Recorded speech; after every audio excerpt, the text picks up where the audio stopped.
On se retrouve pour une nouvelle vidéo qui n'était absolument pas prévue. À la base, je n'avais pas prévu de tourner cette vidéo-là pour aujourd'hui. C'était à la base un autre sujet. J'ai dit beaucoup de fois à la base en très peu de temps. Aujourd'hui, je vais vous partager mon parcours entrepreneurial. Je pensais que vraiment, l'entrepreneuriat, ce n'était absolument pas fait pour moi, que c'était pas quelque chose qui m'attirait. Et en fait, quand j'ai regardé mon parcours depuis le début, en fait, je vais entreprendre depuis que j'ai 20 ans. Et je vais en avoir 40. J'espère que l'image est bonne, que le son est bon. Je fais différemment que les deux précédentes vidéos que vous avez vues. Aujourd'hui, il n'y aura pas autant de montage que prévu car on est samedi et la vidéo sort demain exactement. J'ai absolument pas eu le temps de la faire cette semaine, bien que c'était prévu. Donc je vais faire un montage très très simple. Mais ensuite je me dis, est-ce que c'est pas mieux de faire quelque chose de simple, vraiment qui me ressemble, que de vouloir copier les autres, insérer plein de sons, plein de trucs, machin. Non, je pense que le fond c'est le plus important, la forme c'est bien. Mais là personnellement j'ai pas le temps de mettre de la forme aujourd'hui. Donc je vais aller à l'essentiel en espérant que vous allez vraiment vous concentrer sur le fond. Allez, c'est parti, on y va. Pour commencer, moi c'est Cynthia, aka Madame Guérison sur tous mes réseaux sociaux. Je suis praticienne certifiée en Theta-Healing et cartomancienne. Ma mission, c'est d'accompagner les entrepreneuses qui sont paralysées par leurs doutes, leurs peurs et leurs croyances limitantes à retrouver clarté et confiance en elles pour bâtir le business de leurs rêves. Donc c'est parti, dans cette vidéo, je t'explique tout mon parcours entrepreneurial et surtout comment j'ai dépassé mes peurs. Ah oui, autre petite parenthèse, cette vidéo n'est absolument pas Oh, il y a une biche qui passe. Ça, c'est un chevreuil. Autre petite parenthèse, cette vidéo n'est absolument pas scriptée. Je me suis juste noté les événements dans l'ordre chronologique pour essayer de pas trop m'éparpiller. Mais donc j'espère que ça sera pas gênant. Et vous me direz si vous voyez vraiment une différence avec les précédentes vidéos et cette vidéo et ce que vous préférez. Déjà pour commencer, j'ai fait mes études en alternance. J'ai fait un bac pro secrétariat en alternance et un BTS en alternance. À la fin de mon BTS, j'ai eu une longue période de chômage. Voilà, j'arrivais pas à trouver du boulot et tout. Forcément, ça me plaisait pas trop. Donc voilà, je galérais vraiment à trouver du travail. Donc, pendant cette longue période de chômage, je me suis dit, à un moment donné, je me suis dit, allez, vas-y, essaye de trouver une idée d'entreprise pour créer ta propre entreprise. Faut savoir qu'à l'époque, la claque que je me prends quand je dis à l'époque, c'est qu'il n'y avait pas cet engouement pour le digital, cette facilité d'entreprendre avec le marketing digital, avec tout ce qui était digital en fait, avec le business en ligne et tout ça. Voilà, tout ça c'était... Enfin, en tout cas, moi, je ne le connaissais pas et c'était pas tellement répandu quand même. Parce que bon, on parle quand même des années 2010 quoi. Hein. Non, c'est pas possible. Même pas, c'était avant 2010. Ouais, c'était en 2008. Oh, on est en 2025. Bref, tout ce qui était digital, en ligne et tout, voilà, ça n'existait pas ou c'était très peu répandu. Donc voilà. Donc je cherchais un business physique à construire. Et je m'étais dit, alors c'est dommage parce qu'à un moment donné, j'avais retrouvé ce carnet où je m'étais noté toutes mes idées, où j'avais avancé quand même sur mes projets et tout. Je ne le retrouve plus, je suis dégoûtée. Et j'étais partie, j'avais envie de créer quelque chose dans l'événementiel. Voilà, créer tout ce qui était mariage, événements, enfin voilà, l'événementiel quoi. Créer les événements pour les particuliers, plus particulièrement. Et je voulais toucher une population, enfin ma cliente idéale quoi, en fait c'était les gens riches, qui avaient beaucoup d'argent pour vendre mes prestations. Bon, j'ai eu peur et en fait je n'ai pas lancé ce projet, je ne suis pas allée au bout et pourtant il me semble aussi que j'étais quand même allée avec Pôle emploi, qui maintenant s'appelle France Travail, avec qui j'avais fait des formations pour lancer son entreprise et tout ça. Mais voilà, j'ai eu peur, j'étais pas sûre de moi et voilà, du coup je me suis pas lancée. C'est vraiment dommage. Bon aussi je pense que j'étais pas super alignée avec cette idée de business, même si ça me plaisait quand même pas mal. Ensuite, je suis retournée travailler, j'ai fait des boulots qui me plaisaient pas et tout. Voilà, c'était relou quoi. Voilà, j'en faisais un, puis un autre, puis un autre, puis un autre, jusqu'à ce que j'en trouve un qui me plaisait à peu près. Et donc, pendant cet emploi qui me plaisait, je suis tombée donc enceinte de mon premier enfant, puis ensuite de mon deuxième. Et donc, à ce deuxième enfant, on a fait une rupture conventionnelle. Moi, j'en avais marre, et eux, ça les arrangeait parce que voilà, l'entreprise allait un petit peu mal. Donc moi, je veuille partir et tout, on a trouvé un arrangement. Et du coup, j'ai pu partir tranquillement, être enceinte tranquillement, accoucher tranquillement, m'occuper de mon enfant tranquillement, et voilà. À ce moment-là, j'ai su que je ne voulais plus vendre pour les autres. Je ne voulais plus gagner de l'argent pour les autres. Je voulais gagner mon propre argent. Mais il restait à savoir comment. Mais vous allez voir, tout n'est pas non plus super cohérent dans mon parcours quand même. Et en fait, ça m'a vraiment pris beaucoup de temps pour savoir ce que je voulais faire parce que j'avais personne pour m'aider. Parce que j'avais peur d'investir, je voulais pas dépenser d'argent pour me former. Voilà, je comptais que sur Pôle emploi et ce que je pouvais trouver sur Google. Qui à l'époque n'était pas aussi enrichi que maintenant. Ou alors je cherchais mal en tout cas. ce qui est possible. À un moment, me vient l'idée de créer des box. À cette époque-là, c'était... Alors là, je parle de après 2016. Ok, il y a eu un bond dans le temps. Là, on arrive à 2017-2018. J'ai envie de faire des box. Je me dis, franchement, c'est super en vogue. Et donc, j'avais envie de faire des box, mais plutôt locales. Vraiment, mettre en avant l'économie locale, mettre en avant l'écologie, voilà, le savoir-faire français, même voire régional. Et j'avais vraiment envie de créer ma box avec... en faisant d'abord marcher des entreprises toulousaines, puis en élargissant, enfin voilà, puis au niveau national, enfin voilà, j'avais énormément d'idées, j'avais un carnet, j'avais vachement avancé, je m'étais énormément renseignée donc pour créer cette box. J'avais aussi fait un rendez-vous, je m'en souviens là, c'était un rendez-vous en one-to-one avec une personne de Pôle emploi pour la création d'entreprise. Enfin, j'étais vraiment allée super loin dans mon projet, mais à un moment donné, pareil, bam, investissement d'argent, non, je veux pas investir. J'ai eu peur de l'échec, peut-être même peur de la réussite. Comment j'allais gérer tout ça et tout. J'ai des enfants à la maison, j'ai des enfants à gérer, j'ai la maison à gérer, enfin j'ai tout à gérer quoi. Comment je vais faire? Donc stop, allez, bof, allez, stop, on arrête le projet, je ne vais pas plus loin. Stop. J'ai trop de peurs en fait qui sont venues m'envahir et j'ai tout stoppé. Et c'est vraiment dommage parce que j'avais super bien avancé dans mon projet quoi. Mais bon, c'est comme ça. On le sait, enfin en tout cas moi je le sais, que je dis tout le temps, que vous savez certainement, c'est si quelque chose ne se réalise pas, c'est qu'il y a forcément une raison. Ou tout comme chose qui se réalise, il y a forcément une raison. Puis, en fait, ça fait 15 ans que je tire les cartes et j'ai eu envie de me lancer à mon compte. Voilà, moi je sais que je suis douée, mes prédictions sont bonnes, enfin voilà, je crée même mes propres jeux. Et donc j'ai eu envie de me lancer. Et mon compagnon de l'époque. Bon, je lui en veux pas, hein. Je lui en veux pas, mais bon, un petit peu quand même. Mais c'est plus à moi que j'en veux au final. Bon bref, je vais vous dire pourquoi. Donc là, je lui explique mon idée, que j'ai envie de me lancer dans les cartes, me mettre à mon compte, tout ça. Et là, en fait, il me met un gros stop. Il me dit non, j'ai pas envie que tu fasses ça. J'ai pas envie que tu te trompes dans des prédictions. J'ai pas envie que tu dises des fausses choses aux gens, que tu leur donnes de faux espoirs. Bon, comment dire? Je l'ai écouté. Parce que du coup, il m'a refilé ses peurs, en fait. Et voilà. Et en fait, là, aujourd'hui, moi, j'ai envie de me frapper. Parce que de l'avoir écouté. De pas m'être fait confiance, quoi. Bref, c'est comme ça. Donc, je me suis pas lancée à ce moment-là. J'ai écouté. Bref, passons. Ensuite, j'ai eu une autre idée. J'étais en plein dans ma passion de scrapbooking. J'ai encore des restes là, dans mon placard. D'ailleurs, dans un des placards qu'il y a derrière moi, j'ai des restes. Dans mon bureau aussi, j'ai des planeurs, Kikikei, tout ça. Et il y a une marque américaine qui était très en vogue en France et qui était inaccessible. Alors j'ai plus le nom, je vous jure, j'ai plus le nom. Bon, je le mettrai à l'écran parce que forcément en montant la vidéo, je vais retrouver ça. J'afficherai le nom de la marque à l'écran. Et donc cette marque, on ne l'a pas du tout en France. À chaque fois qu'on veut commander cette marque, il faut donc commander aux États-Unis ou se les faire envoyer. Enfin là, il y a frais de port exorbitants, frais de douane, laisse tomber. Enfin voilà. Donc je me dis, cette marque, elle peut que marcher en France. On adore toute cette marque parce qu'on est principalement des femmes à faire du scrapbooking. Je dis bien principalement, majoritairement, ok. Et cette marque est inaccessible. Ça peut que marcher en fait. Si je lance cette marque, ça peut que marcher. Je les contacte alors que je ne parle pas un seul mot d'anglais. Enfin, scolaire quoi. Je les contacte, ils me répondent, ils sont chauds. Voilà, je suis trop contente, vraiment. Mais on rencontre un petit problème. Les quantités qu'ils m'imposent de commander sont énormes. Donc du coup, ça me fait investir énormément d'argent dans l'entreprise, quoi. L'argent que je n'ai pas. Donc j'abandonne. Je suis dégoûtée. Vraiment, je suis super dégoûtée. Là j'avais... Alors là, on était parti encore plus loin dans les idées. C'est incroyable. Et j'étais dégoûtée de ne pas pouvoir... d'avoir été freinée par mes peurs. Parce que je ne vais même pas aller jusqu'à la banque. Hein. Je dis non, c'est bon, c'est tombé. J'avais trop peur avec un crédit à payer, des enfants à s'occuper et tout. J'avais trop peur en fait.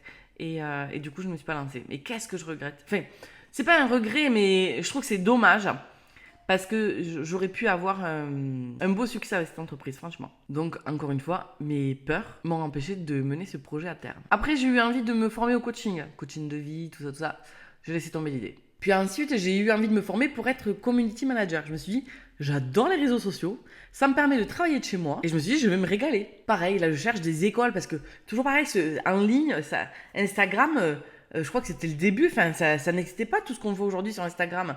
Donc il n'y avait pas autant de formations pour être community manager et tout ça. Tout ça, ça n'existait pas. Donc pareil, je cherche des écoles et tout.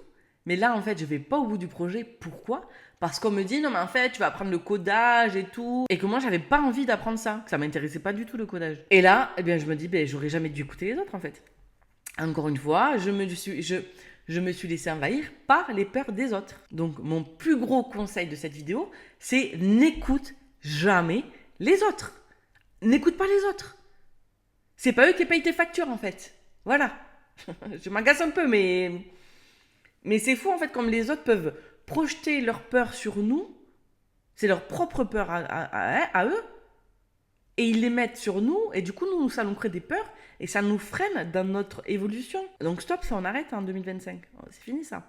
Ça n'existe plus. Bon, après, peut-être qu'aussi, je me suis mal renseignée sur les formations qu'il y avait et tout ça. Peut-être que...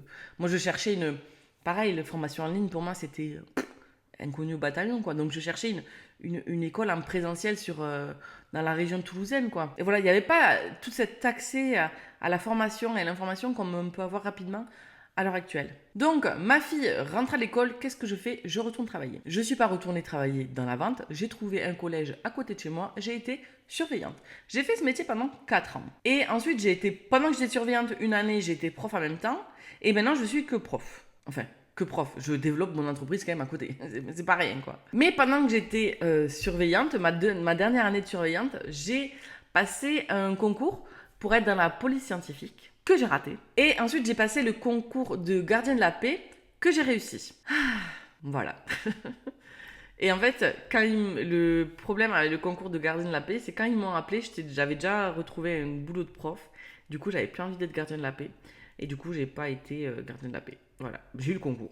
Bon, c'est une fierté quand même d'avoir réussi le concours alors que je n'étais pas du tout sportive, que c'était très compliqué pour moi, pour le sport. Et voilà. Mais je pense que j'ai eu peur aussi d'être flic.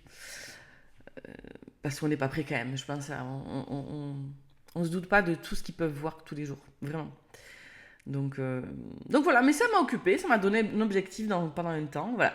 Moi, il faut que j'ai des objectifs en tête. Si je me contenter juste de mon travail de salarié, je peux pas. Non, il me faut d'autres objectifs. Il fallait que je trouve un sens à ma vie, un objectif, quoi faire de ma vie et tout ça. Donc voilà. Donc on en revient à l'entrepreneuriat. En 2021, je me suis lancée dans le MLM. Ça a marché, mais ça m'a vite saoulée. Donc au bout de 2 mois, j'ai arrêté. Je trouve que c'est très forcing. Enfin, en tout cas, moi, ce qu'on me disait de faire, je trouvais ça, c'était du forcing, quoi.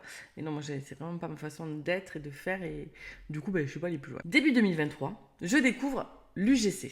Je me lance le 1er avril. Là, je génère mes premiers euros, mais je capte vite que oui, c'est sympa, mais c'est pas ça qui va me faire vibrer, kiffer à fond mon travail. Même si je m'amuse quand même quand je fais ça. Hein. Je me dis que je pourrais lancer un accompagnement pour les entrepreneuses qui se sentent seules dans leur business. Parce qu'en fait, j'ai vu à quel point on pouvait se sentir seul quand on entreprenait. Et que vraiment avoir du soutien quand on est entrepreneur, c'est hyper méga important. Puis bon, je prépare tout, je fais le programme, je mets tout en place, page de vente, tout ça. Je fais le lancement.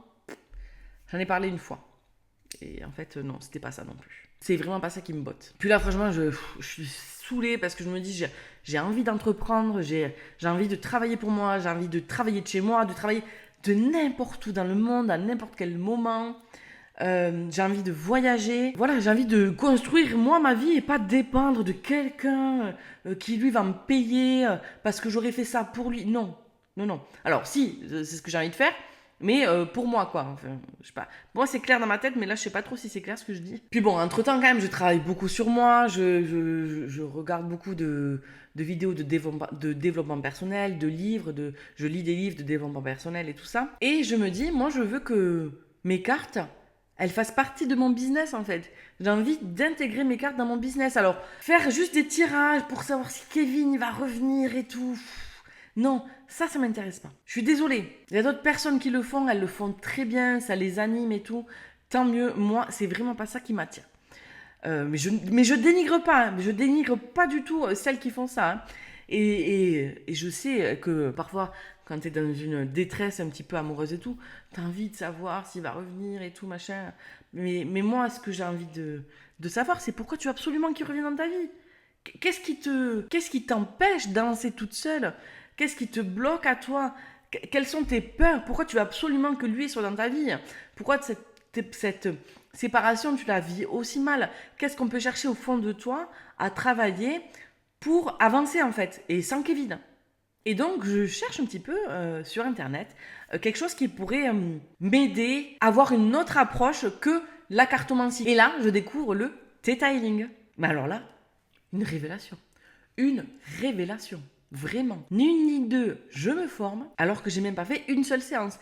Mais je sais que c'est ça en fait. C'est ça, comment dire, ça bouillonne au plus profond de moi. Ça vient du fond de mon âme, de mes tripes, de tout ce que vous voulez.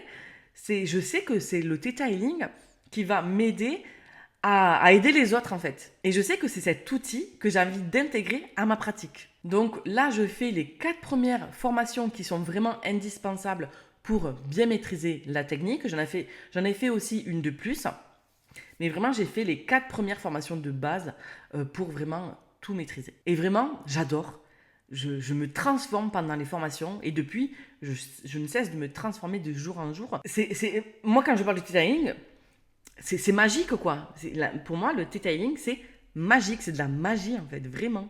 On vient reprogrammer ton cerveau, ton subconscient, on vient le reprogrammer.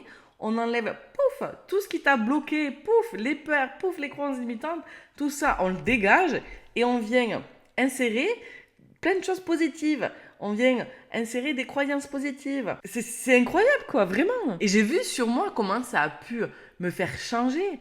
Et je me dis, mais je veux contribuer à ce monde en apportant ça, en aidant les gens de cette façon, en les débloquant, en les aidant à se sentir mieux, à être mieux, à avancer plus sereinement dans leur vie. Et donc, en fait, dans le Theta Healing, il n'y a pas les cartes, il n'y a pas cet aspect de cartomancie. Donc, je me dis, je vais insérer un tirage de cartes à chaque fin de séance de Theta Healing, comme un conseil précis qu'on pourrait donner à ce moment-là de la vie de la personne. J'offre 6 consultations pour me faire la main, et évidemment, prendre confiance en moi. J'ai de super résultats, les filles, elles sont toutes super contentes. Et donc, moi, je suis ravie, vraiment. Je fais mon lancement sur Instagram le 5 août, donc de ce nouveau compte Instagram Madame Guérison. Et je fais le lancement de mes prestations le 15 septembre. Et là, aucune demande d'accompagnement. Mais je sais que ça va arriver. Entre-temps, j'ai un petit projet avec New York qui se met en place. Je suis ravie, mon plus grand rêve, moi, c'est New York. Mais vraiment, je peux pas mourir si j'ai pas vu New York. Je sais pertinemment que je vais passer une partie de ma vie à New York. Je vais vivre une partie de l'année à New York, c'est sûr et certain. Et donc je me dis, j'ai un souci avec ma cliente idéale en fait. Je communique mal. Et on me dit plusieurs fois que mon message n'est pas assez ciblé et qu'il est trop généraliste. Et donc, je décide de me créer un tirage pour connaître davantage ma cliente idéale. Et là, révélation. En fait, ma cliente idéale, c'est une entrepreneuse, une professionnelle en tout cas. Ma mission, c'est d'aider les gens qui veulent entreprendre ou les professionnels qui veulent avancer dans leur carrière pour faire sauter, pouf, tous ces blocages, pouf, toutes ces croyances imitantes, pouf, toutes ces peurs. Pour qu'elles puissent avancer sereinement. Croyances, les peurs du regard des autres, les peurs de l'échec, les peurs même de réussir, enfin voilà. Tout ce genre de peurs, c'est des peurs vraiment que j'ai envie de travailler parce que moi je sais que ça y est, je m'en fous maintenant du regard des autres. J'avance sereinement dans ma vie. Je suis beaucoup plus à l'aise avec qui je suis, avec ce que je fais, ce que je veux faire et tout ça. Donc j'ai envie d'aider les autres entrepreneuses à dépasser toutes ces peurs, toutes ces croyances imitantes et tout ça pour réussir également. Ce tirage de ma cliente idéale, il m'a vachement aidé. Il m'a vraiment aidé à mettre les choses au clair et à comprendre toute sa psychologie en fait. Et on le sait, notre cliente idéale, pour savoir lui parler dans notre communication, il faut la connaître. Et donc je continue à faire des tirages et puis oui, mes cartes me confirment que oui, c'est pas les particuliers que je dois toucher, c'est les professionnels. Je peux aider les particuliers, alors, bien entendu. Voilà, ma communication sera plus fluide, sera plus impactante si je m'adresse aux professionnels. Parce que c'est ma mission de les aider. Et en fait, ça me parle tellement parce qu'à la base, je voulais m'adresser aux professionnels. Quand j'ai commencé à chercher des accompagnements et tout ça, c'était pour m'adresser aux professionnels. Et là, ça fait sens, ça fait tilt, ça fait... Ah ouais, c'est ça en fait. Et donc, je comprends mieux pourquoi ça a stagné depuis le début. Et là, je sais que ça va exploser en fait. Ça va vraiment décoller. Et j'ai tellement compris plein de choses que ma communication va être beaucoup plus claire. Et franchement, je suis trop contente, ça m'a vachement apaisée. Je me sens beaucoup plus légère, beaucoup plus détendue, beaucoup plus à l'aise en fait. Et mon cerveau, il s'est remis en mode on et là, c'est reparti. Donc voilà, c'était tout mon cheminement de mes 20 ans à mes presque 40 ans. Oui, presque, je ne les ai pas encore, presque. Tout ce par quoi je suis passée pour en arriver là aujourd'hui, comment j'ai réussi à travailler sur moi, à dépasser toutes mes peurs, mes croyances imitantes, Parce qu'en fait, on ne se rend pas compte, parfois, les croyances limitantes, elles peuvent venir d'anciennes générations, elles peuvent venir aussi de la génétique. Et avec le detailing, on peut travailler sur tout ça. On travaille sur notre vie actuelle, sur le transgénérationnel, sur le génétique, aussi sur les croyances collectives. Enfin, voilà, on travaille sur tout ça pour réussir à décoder notre subconscient et savoir d'où viennent certaines peurs. Franchement, parfois, on pense que la peur, c'est ça, et en fait, c'est tout autre chose. Quand on creuse, on comprend que ça vient de quelque chose qui s'est passé dans notre enfance, quelque chose qui s'est passé avant, un petit truc anodin qu'on nous a dit quand on était petit, et tout ça, ça nous bloque. On s'en rend même pas compte. On part de A et on arrive à Z, parce qu'on a creusé en fait. Donc voilà, donc j'avais envie de partager avec vous pour vous montrer que oui, ça peut prendre des années à trouver vraiment ce qu'on a envie de faire, de trouver vraiment notre mission de vie, de trouver vraiment quelque chose qui nous anime, de réussir à passer à l'action, de réussir à se faire confiance, d'arrêter d'avoir peur du jugement des autres et du regard des autres. Donc oui, moi ça m'a pris 20 ans. Et en fait, moi je suis trop contente parce que je peux aider les entrepreneuses à faire ça en un mois. Si on prend de l'accompagnement sur un mois ou en une séance, on peut déjà avancer. Et avec ça que je suis super contente. Parce que je sais que je vais pouvoir impacter énormément de femmes à se lancer, à plus avoir peur. Parce qu'elles ont subi des traumas. Parce on leur a dit des choses négatives. Parce que plein de choses en fait dont on se doute même pas. J'espère que cette vidéo vous a plu. J'espère que le fait que je vous ai raconté mon parcours vous a plu. Je me suis vraiment livrée à vous aujourd'hui. Dites-moi tout ça dans les commentaires. Aussi, je vous invite à vous abonner à la chaîne, à liker la vidéo et à la partager. Et bien sûr, à me suivre sur mes différents réseaux sociaux. Madame Guérison partout. Bisous!